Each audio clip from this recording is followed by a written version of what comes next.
Hey everybody, welcome back to the 65 Mustang project. Next phase here for the car is, again, I got to get wheels under it, but the rear end is the wrong width. It's way too wide, about 2 inches rear wide, too wide. So I did some Facebook Marketplace hunting and I found this rear end. It's a 9-inch out of what I was told was a 57 Ford. It measures 57 1/4 flange to flange. I just stuck some straight edges on the flange and put a little Sharpie mark on the ground. Was able to measure that. According to my probably not precise measurements here, let's see, this one measures 59 1/2, so it's 1 inch wider per side. So the idea here is take apart this old one, clean it up, pull the center section out of it, pull the axles out, clean everything up, paint it. Then pretty much do the opposite on this one. Pull it apart, pull the center section out, pull the axles, pull the drums off. And I'm going to use the center section, or at least the plan at the moment is to use the center section out of the car or the rear end that's in this car, and the drums, and then the axles and housing off of this one, put it all back together, and it should be a stock width for a 65 Mustang. So that's the idea. Just we'll see how things go. It probably goes sideways like all my projects do, but hopefully this is the same spline count axles when I get it all torn apart. And yeah, these drums are going in the junk. Use those drums and hopefully this will be easy, but we know how that always goes. So first thing here is I'm going to tear apart this old one, get the axles out, get the center section out, drain the fluid, all that kind of stuff, clean it up and see what we've got there. Well, that wasn't too bad. Here's axle number 1 out. I just hooked the slide hammer up to it and beat on it a little bit. This bearing is absolutely toast, as you'd expect for a, what is it, almost 70-year-old bearing probably. All right, I'll just swap over to the other side and hopefully that side goes as good as this one. Well, good deal. That wasn't so bad. Came apart really easy. I don't really care about this differential. I don't plan on using it. I assume that the one that's in there is better, but this tag was still on it. If you could read that, it does say 310. So it's probably a stock 57 rear end. Maybe the only worrisome thing, although it doesn't really matter to me, is that there was no more fluid than what you see right there in it. So it was pretty much bone dry. Probably it all leaked out over the years. But I'm gonna have to end up replacing those bearings, those axle bearings. I already had bought seals, so that's no big deal. Just have to go through that motion. So I think the next step is, I guess, tear apart the one that's in the car. But that's for a different night. Tonight, happy with what I got done, so heading inside. Good morning, everybody. It's a rainy Sunday morning, so got a few hours here. I can work on this instead of doing outside stuff. The other night, I came out here and popped the axles out of the 9 inches in the car. So today's plan is drop the drive shaft, drop the fluid, pull the center section, and let's see how far I get. Maybe I'll get the whole housing out of the car here today. That's the plan. Let's see how far I go. Good, we're off to a good start here. Got all the nuts off the differential and the drive shaft out. Now this housing doesn't have a drain plug in it that I can see. So it's gonna be a mess when I pop this off here. In some ways siliconed it on there. So it's gonna take a little beating and prying, and hopefully we can get it to pop loose here. Got it pop loose with just, I had to put the floor jack under it, just give it a half pump here and it popped loose, so let it drain a little bit. Made a little bit of a mess, but not too bad. It's got nice clean fluid in it, so hopefully that diff is good. The tag was on it, said 3L50. Didn't really act like a locker, so we'll see what it looks like when I get it out of there. Looks like as I'm letting it drain here, it looks like I'm gonna have a few more opportunities to improve things. If you look at that brake line, it's just floating out in space, doing nothing. The hose is also touching the exhaust pipe up there, which is not good, up in here. And then, I don't know what this is. That's connected to something up there, maybe a gas tank vent line. And then way in the back, I don't know if you can see it, but that exhaust pipe hanger is actually rubbing against the gas tank. So, always a little bit more to do, but hopefully this will be drained down in a second. I can pull that out of there and see what we have for gears. Sweet, got the center section out with only moderately increasing my mess here. The one on the left here is the one I just pulled out of the car. It does look like it's a 350 locker. I was just doing some internet research, trying to figure it out and verify, but from a couple of marks here. The recessed bolts here, and then being able to see 2 sets of spider gears in each end.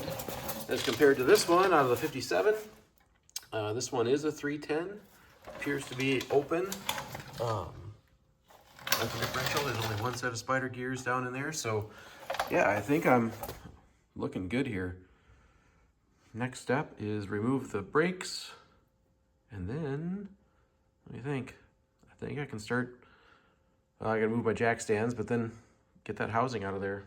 I still need to do a lot of cleanup on that one, so I'm not ready to throw it back in there today, but making some good progress. I think I'm ready to unbolt that housing. I did slide under there with an angle finder and measured the angle of the flange face on this one. I'm hoping that those spring hanger brackets are in the same angle, but at least we'll be able to check. I'm just gonna let the brake line dangle. I'm gonna let the shock mounting plate dangle. And so yeah, I'm ready to grab the impact, zip those U-bolt nuts off, and then try to slide the thing out here. Well, that came out, no issues. Nice and light when there's nothing in it. Just got it sitting in that bucket to drain. This one, since things are going well, I'm gonna fire up the what do you call it, wire wheel thing here on the grinder and try to clean this up as good as I can and spray a little bit of paint on it, and maybe, well, you know, I'll be able to get it back in there today, but I'll get it cleaned up today and maybe painted today. Well, cleanup here is going pretty good. The more I clean it, this housing is fairly pitted, but I guess there's nothing I can do about that at this point. I think what I'm gonna do next is, that looks like it's a 5/16 square plug, which I don't have.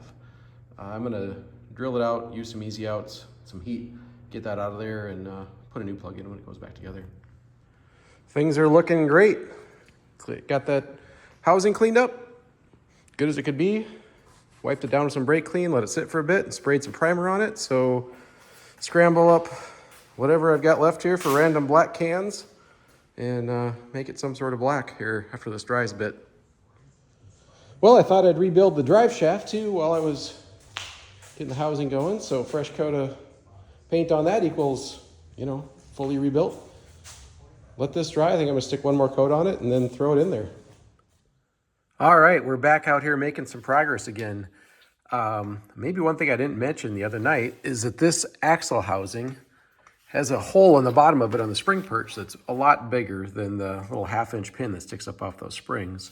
So what I did is I ordered up some 1/2-inch drop plates, and they come with this little piece inside there that's pressed in there. Let me get some better light there. They come with this pressed inside there, and what I did is pressed out that piece that comes stock and made a new piece that presses up inside there. It's got a 1/2-inch hole in the bottom and a big, I think it's about 960 thousandths hole on the bottom. And now that should drop down on there if I get it wiggled around just right and make up the difference, and also be able to drop the thing about a 1/2 inch. The other thing that I think I've been working on in the background, I think I mentioned it a couple times, was trying to build some 15x8 steel wheels.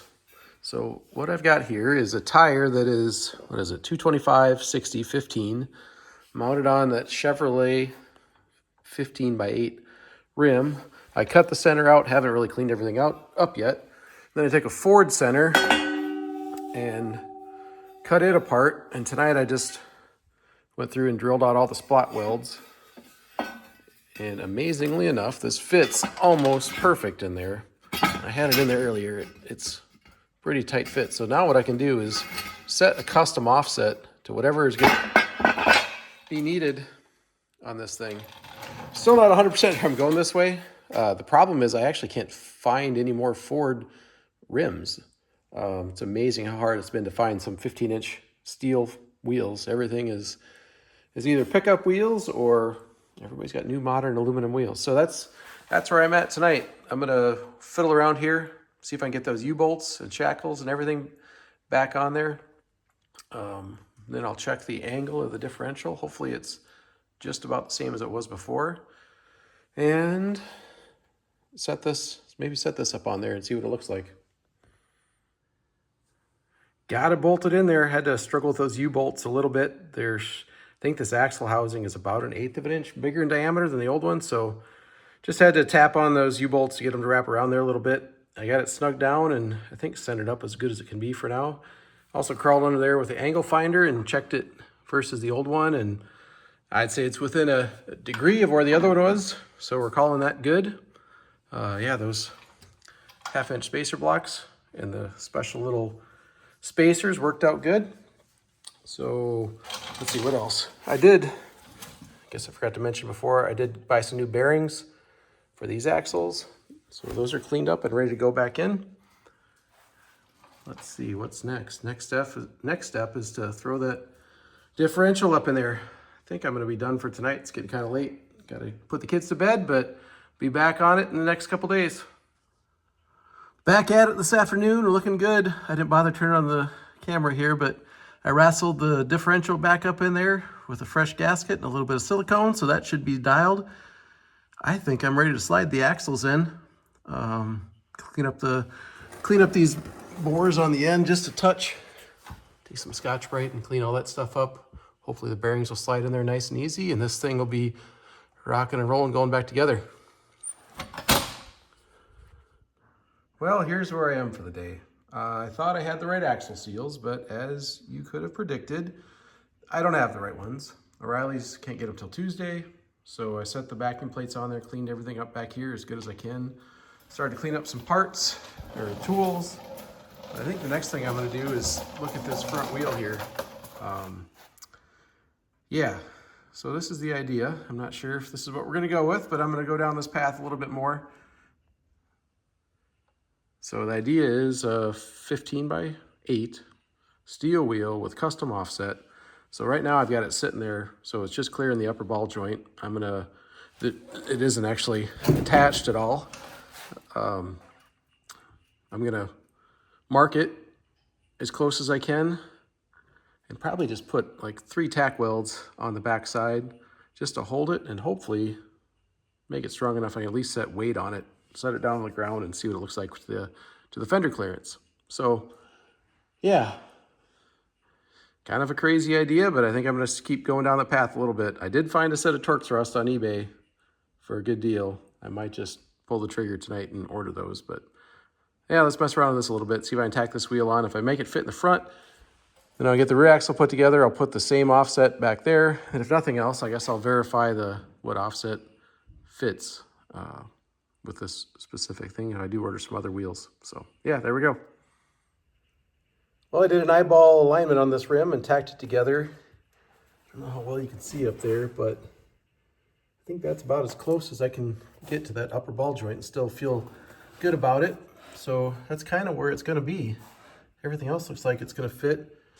Upper ball joint's a clearance problem. So now I think what I'm going to do is readjust my whole jack stand situation and see if I can get a floor jack underneath this tire and just lift it up without lifting the whole car. Well, it's just barely sitting on the weight of the jack. The jack stand's just loose, so that's almost up to ride height. It does look like it sticks out just a touch. See, looks cool, looks meaty. Just not sure if it's gonna have other fender rubbing problems. Does look big. So this is a 225, definitely couldn't go 235. Some of the online resources I saw were showing a 15x8 235, but I don't think that would fit very well without really mashing up your fenders, which maybe I'll end up doing here. I don't know. I kind of like the way it looks, but maybe 15x7 is the way to go. All right, just for reference here, I can't get the camera down to the right angle, but right now with a crossbar sitting just on the inside of the lip, that's a 4-inch back spacing. So right in the middle on an 8-inch wide rib. I guess that makes sense. Yeah, I think I'm gonna go inside and grab a beer and think about it.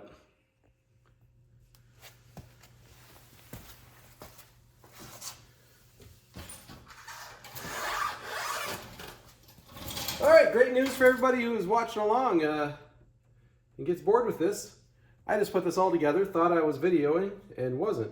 Did both sides, and I just looked back and I got no footage. So what I did is I put a new seal in there, drove that in, axle popped in there really nice and easy, greased everything up. So now I'm ready to set the drum on.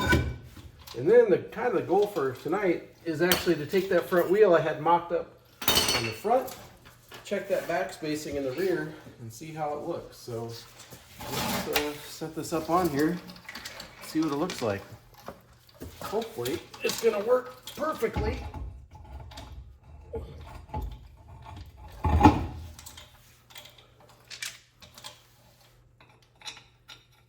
Looks like it's tucked in there pretty good. Not too bad. There's Sadie whining. Perfect, Sadie. Where'd my impact go? Left it up here at the front.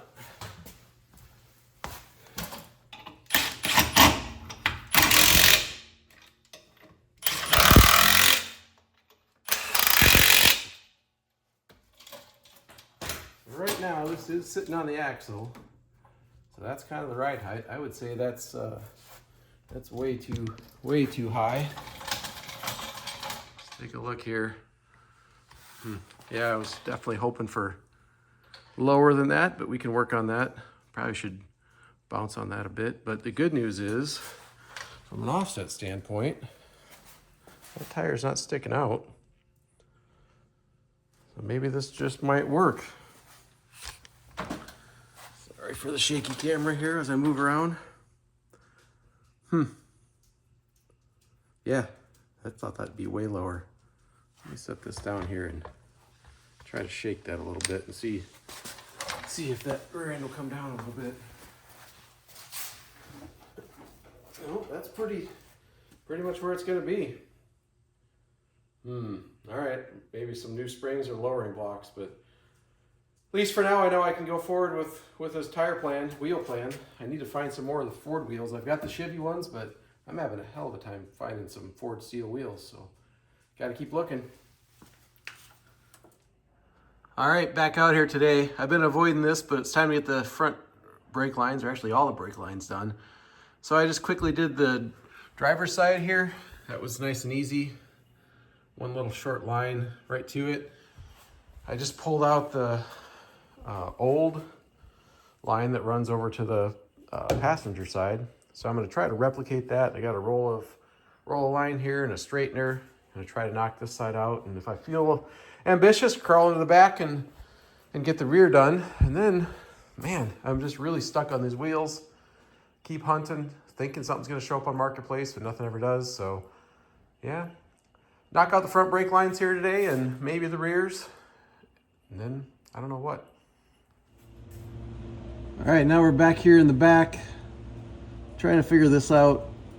You can see that whoever had this put together last, this actually brake hose is resting on the exhaust pipe. So that's not gonna work. Did a little looking online, and dual exhaust cars are supposed to have another bracket right over here somewhere. Actually, there's a little bump right there. I think that might be what's supposed to align that. So I think what I'm gonna have to do here is I'm gonna cut this off back there a little bit, flare it, run another splice over here, make or weld on a bracket, make and weld on a bracket right there, and try to get this to run back to the axle in a better shot than laying on the exhaust pipe. That's not gonna work. Well, here's what I was gonna do. I was gonna cut off that stock bracket that's over there that wanted an angle and move it up there to where I just clean that off. I pulled the rear seat out and you can clearly see where they are, but after looking at it more, that angle of that bracket isn't right anyway. And I just picked up a different hose. It's got a different end on it. So I think what I'm gonna do is try to fabricate another little L bracket to tack weld on there and leave the old one on where it was. This is inside the car, pull the back seat out. This is where the angle bracket's sitting right now, and this spot right here is where the one I'm gonna put on is gonna go. I just thought it was interesting that they actually have a little nest stamped out for those pieces. Got my little bracket done here. I think it turned out pretty good. Nothing fancy. Plug weld it, onto the floor pan right there, and this fits through the end here. Now this is a different brake hose. This is the one that I bought that says it's for a 65 Mustang, but with the angle of that vent fitting on there, it's actually a little bit too short. So went to O'Reilly's, dug around, found this one. It's actually kind of nice because it's got a little curved part there that I think is going to clamp down real nice to the axle. It's about 2 inches longer, so there's the part number there. But yeah, next step, fire up the welder, zap this on there, and then I think I can go to town making lines. Wrapping this thing up here for the little bit. Here's what I've got in the rear. Just put a little loop extension on to the new hose. Not totally happy with leaving that old hard line on there. I think I'm gonna have to rip that off someday, but I've got it bled, got it together for now. With the exhaust in the way, it's really hard to get that line out of there. So maybe someday if I take that exhaust off, I'll replace the rest of that old line. Up here on top, you can see how that new brake hose fit nice to the rear axle. I've got new hard lines ran to each drum, got it all bled. So yeah, this is pretty much the end of this video. Got the new rear end in it. I need some wheels and tires, but I think I've got that figured out for sure this time. I actually found a set of wheels that I've been looking for, and I didn't think I'd ever find some 16x8 vintage torque, or let's see, what were they? Vintage wheel works. I found them down in Oklahoma, so I got to make plans to go get down there and pick them up or find somebody who can. That's going to wrap up this video. Try to bring things to an end here. Again, in this video, we got all the brake lines done, rear end housing swapped. I also want to point out I did remove that terrible plastic washer reservoir and clean up some more wiring. Got the speedometer cable hooked up. So yeah, we're really ready for some wheels. Hopefully that's the next little update here. Is we'll have this thing sitting on the ground on some nice 16x8 wheels, and then we'll work on getting the ride height right, get it lowered down, hopefully as far as we can go with minimal rubbing. Thanks for watching.